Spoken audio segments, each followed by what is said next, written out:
જય શ્રી રામ। આજે તારીખ 6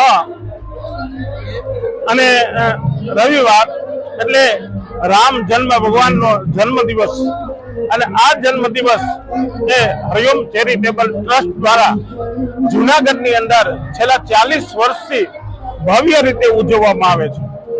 આજે આ જે હરિઓમ ચેરિટેબલ ટ્રસ્ટ દ્વારા આજે રામ જન્મ મહોત્સવનું જે આયોજન કરવામાં આવ્યું છે તે 144 વર્ષે જે પ્રયાગની અંદર મહાકુંભ યોજાનો હતો એની થીમ ઉપર એવી સરસ મજાના એને પ્લોટો તૈયાર કરી અને આ જૂનાગઢની નગર બજારની અંદર એ ભાવિકોને દર્શન દેવા માટે એ નગર ચર્ચાએ ભગવાન શ્રી રામ અને દરેકને આશીર્વાદ અને સુખ સમૃદ્ધિ મળે એ માટેના આશીર્વાદ દેવા માટે ભગવાન શ્રી રામ નીકળશે।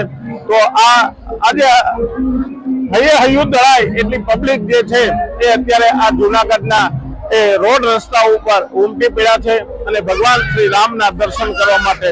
તો ચાલો જોઈએ ભગવાન શ્રી રામની ઝાંખીના દ્રશ્યો।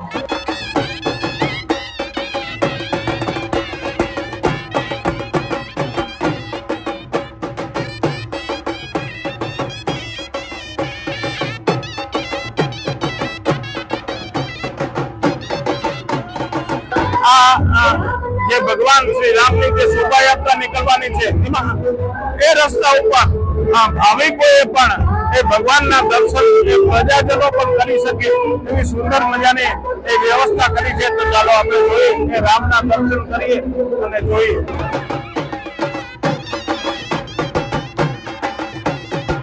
આ રામ જન્મ મહોત્સવની જે પૂર્વ તૈયારી અને જે રવાડી જે નીકળવાની છે એ રવાડીની સુરક્ષા માટે જૂનાગઢ પોલીસ છે એ સતત આખા ગામની અંદર ખડે પગે પોતાની સેવા બજાવી રહી છે। આપ જોઈ શકો છો કે આ સુરક્ષા કર્મીઓ પણ એ આની અંદર ભગવાન શ્રી રામની શોભાયાત્રામાં પોતાની સેવા બજાવી રહ્યા છે।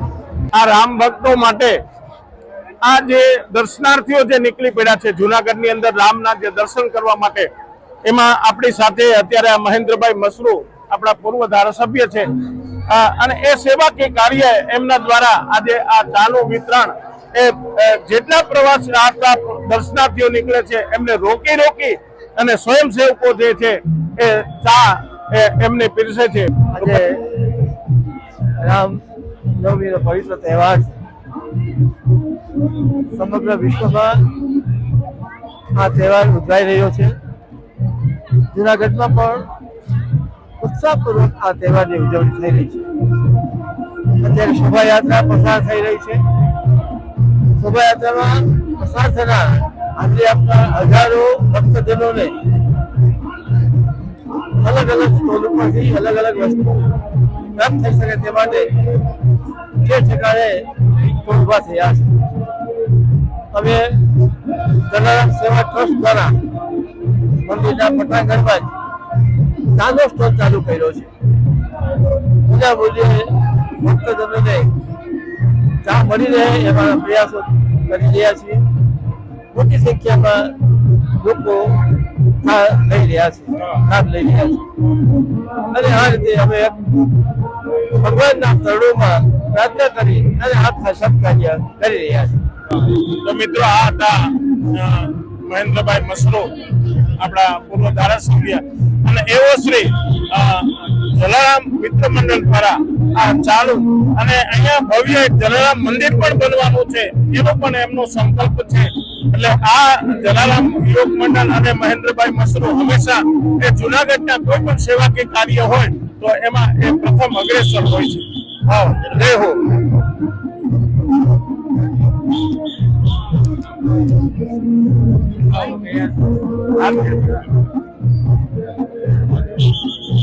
મિત્રો આજે આદ્યા શક્તિબેન મજમુદાર પણ એ આપણી સાથે છે અને આપણા પૂર્વ મેયર છે અને બેનને કહેશું કે આજના દિવસે બે શબ્દ કહેશે। આજે નવમી તિથિ મધુમાસ પુનીતા શુક્લ પક્ષ અભિજીત હરિપ્રીતા એવા રામચંદ્રજીનો આજે જન્મદિન નવરાત્રિની આરાધનાનો આજે 9મો દિવસ। આ દેશની જનતાને જૂનાગઢની જનતાને માં ભગવતી અને રામ હર હંમેશા આશીર્વાદ આપે અને ભારતની જનતા, જુનાગઢની જનતા, ગુજરાત દેશની જનતા, સમગ્ર વિશ્વ એમના આ પર્વની ઉજવણી કરી રહ્યું છે ત્યારે જુનાગઢમાં પણ ખૂબ સારી રીતે અત્યારે આ ઉજવણી થઈ રહી છે અને ઈશ્વરને પ્રાર્થના કરીએ કે ભારતના, વિશ્વના તમામ મનુષ્યોની, પશુ પક્ષીઓની, જીવજંતુઓની રક્ષા કરો અને આપના શરણે હર હંમેશા અમારા જેવા નાના જીવોને રાખો. જુનાગઢનું કોઈ પણ કાર્ય થતું હોય અને એ દરેક કાર્યની અંદર હાજર હોય એવા એક આપણે પત્રકાર જે છે, એની હાઈટ અને બોડી બહુ મારા કરતા પણ નાની છે, છતાં પણ એટલા બધા ખંતીલા અને કાર્યશીલ છે. તો આપણે એની પાસેથી આજે રામ જન્મ વિશે અને એમના પૂરા પરિચય સાથે આપણે એની પાસેથી માહિતી લેશું. મારું નામ રવિન્દ્રભાઈ કંસારા, જુનાગઢ સૌરાષ્ટ્ર મીડિયાના તંત્રી તરીકે ફરજ બજાવું છું. ત્યારબાદ વાત કરીએ તો નેશનલ પ્રેસ એસોસિએશન ગુજરાત રાજ્યના જુનાગઢ જિલ્લાના પ્રભારી મંત્રી તરીકે પણ ફરજ બજાવું છું. એક જુનાગઢના સામાજિક કાર્યકર તરીકે પણ ફરજ બજાવું.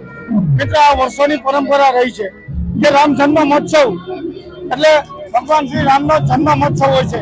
ભગવાન શ્રી રામના જન્મ મહોત્સવ અને ઉજવવા માટે હિન્દુ સમાજને અમે આહવાન કરીએ છીએ.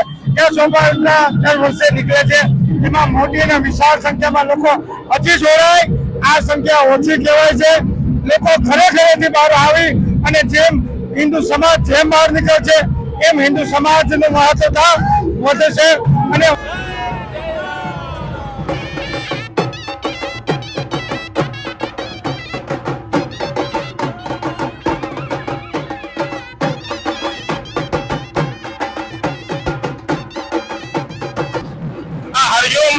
ચેરિટેબલ ટ્રસ્ટની પહેલી ઝાંખી અને પહેલી ઝાંખી એટલે ભગવાન શ્રી રામચંદ્રજી અને જે રામચંદ્ર ભગવાનની જે મૂર્તિનું સ્થાપના કર્યું મોદીજીએ, એનું એ જ મૂર્તિ અને એનો જ શૃંગાર, એ જ પ્રકારની આ મૂર્તિ એ જુનાગઢની આ ભક્તજનોને દર્શન દેવા માટે આ બધા જે કાર્યકરો એ રાત દિવસ મહેનત કરી અને આવા સરસ મજાના ફોર્ટ તૈયાર કર્યા છે. તો આપ જોઈ શકો છો કે આ ભગવાન શ્રી રામજીની આ મૂર્તિ, જે ભવ્ય મૂર્તિ છે, એ મૂર્તિના દર્શન આપ કરી શકો છો.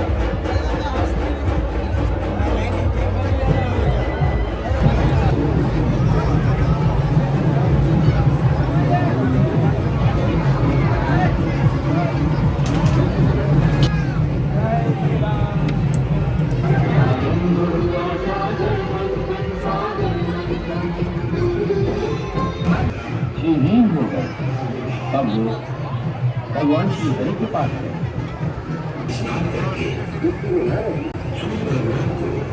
और मंदराचल पर्वत नीचे को चलने लगा. तब नारायण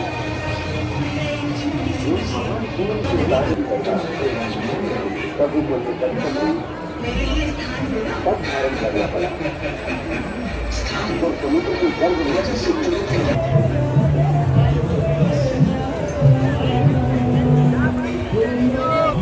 अस्त्र से मारा जा रहा है न शस्त्र से.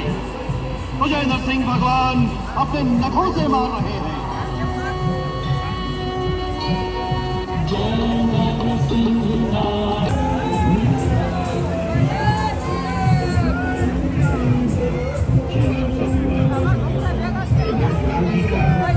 अवतार काल समाप्त हो गया. एक प्रकार से श्री परशुराम जी को भी अवतार ही कहा जा सकता है.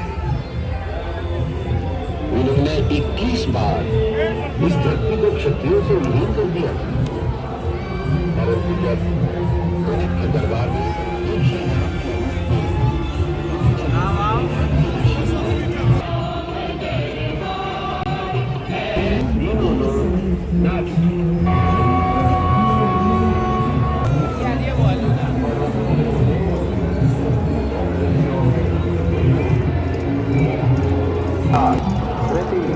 और क्षमा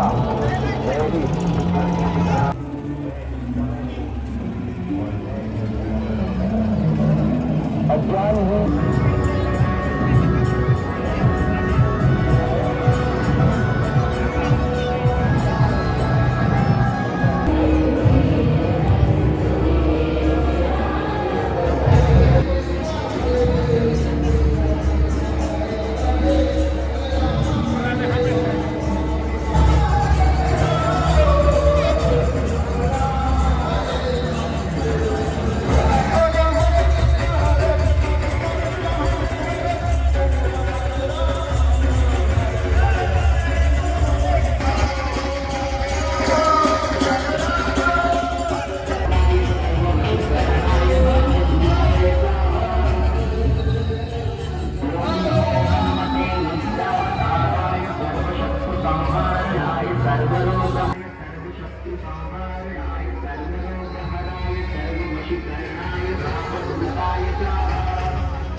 आपको नहीं, आपको तो मैं फिर यही कहूंगा कि प्रभु श्री राम के चरण पकड़ लीजिए, इससे आपका तीनों लोकों में कल्याण हो जाएगा।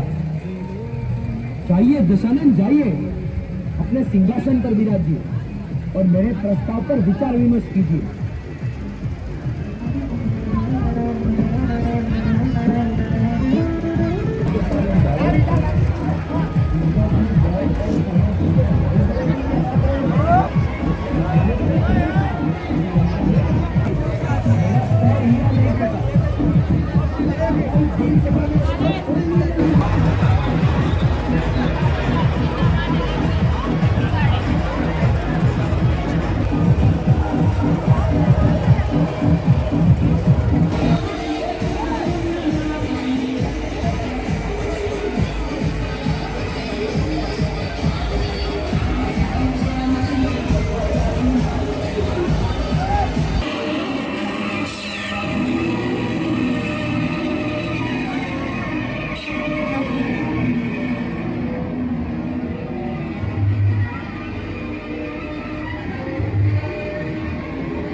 રામ જન્મ મહોત્સવમાં એનું સ્વાગત કરવા માટે સમગ્ર નગરજનો તો આવ્યા છે, પરંતુ નવી ચૂંટાયેલી બોડી આ કોર્પોરેશન અને આ કોર્પોરેશનના તમામ અધિકારીઓ અને પદાધિકારીઓ કે આજે આ રામ જન્મ મહોત્સવને રામના વધામણા કરવા માટે પધાર્યા છે.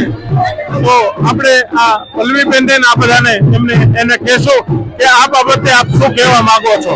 હું Pallavi Thakar, standing committee chairperson છું. આજે જૂનાગઢની અંદર એક રામ જન્મ મહોત્સવ નિમિત્તે ખૂબ સુંદર શોભાયાત્રા વર્ષોથી નીકળે છે અને એક પરંપરાગત રીતે આ રથયાત્રા છે એ રામચંદ્ર મઠથી શરૂ કરી અને ગામની અંદર આખી નીકળે છે અને સ્વામી મંદિરે પૂરી થાય છે. ત્યારે રામ જન્મોત્સવમાં આખું ગામ છે એ ગામ આ રામ જન્મોત્સવને ઉજવે છે અને લોકોનો અહીંયા ઉત્સાહ જોવાય છે કે ઘરે ઘરે રામ પધાર્યા છે. રામ આएंगे તો અંગના સજાઉં.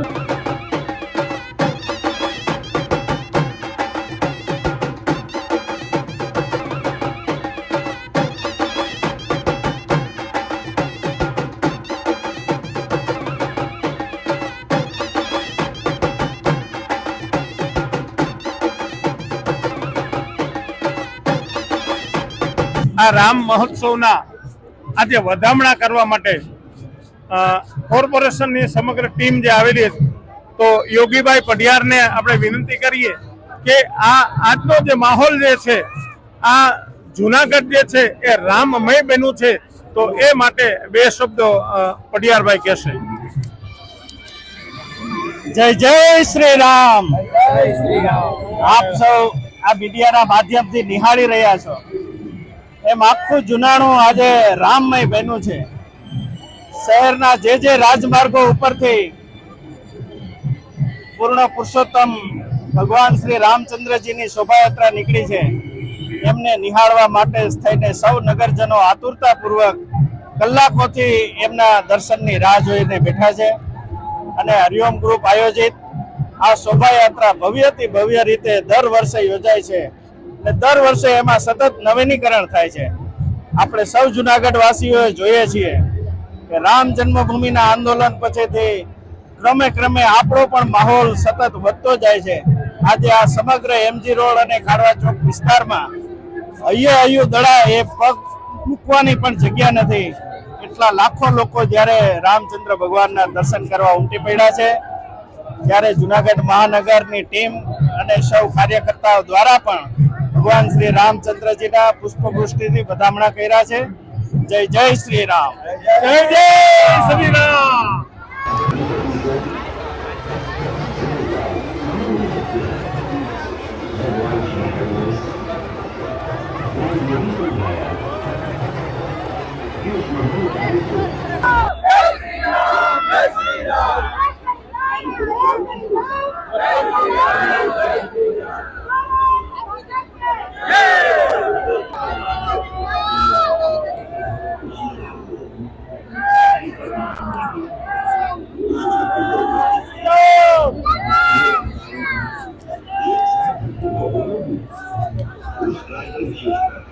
જનતાને આજરોજ મારા તરફથી રામનવમીની ખૂબ ખૂબ શુભેચ્છાઓ અને શુભકામનાઓ.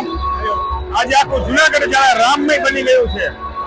આખા જુનાગઢમાં ગાંજણા રોડ હોય, એમજી રોડ હોય, કોઈ પણ વિસ્તાર લઈ લ્યો, તમામ લોકો રોડ ઉપર આવી ગયા છે. તમામ લોકો આ શોભાયાત્રામાં સહભાગી બનવા જઈ રહ્યા છે. આ જુનાગઢ જ્યારે અત્યારે રામ ભક્તિમય બની ગયું છે, અયોધ્યા જેને બની ગયું એવું સાક્ષાત્કાર લાગે છે. અલગ અલગ ફ્લોટ દ્વારા ભગવાનની પ્રતિકૃતિઓ દ્વારા દર્શન થાય છે. અલગ અલગ ભગવાનના ચિત્રો દ્વારા ઇતિહાસ બતાવવાના જે પ્રયાસો થઈ રહ્યા છે, આ ખૂબ સરાહનીય છે, ખૂબ વંદનીય છે. અને આજરોજની રામનવમીની ખૂબ ભારતીય જનતા પાર્ટી જુનાગઢ મહાનગર વતી મારા જુનાગઢના નગરજનોને ખૂબ શુભેચ્છાઓ પાઠવું છું. જય જય શ્રી રામ.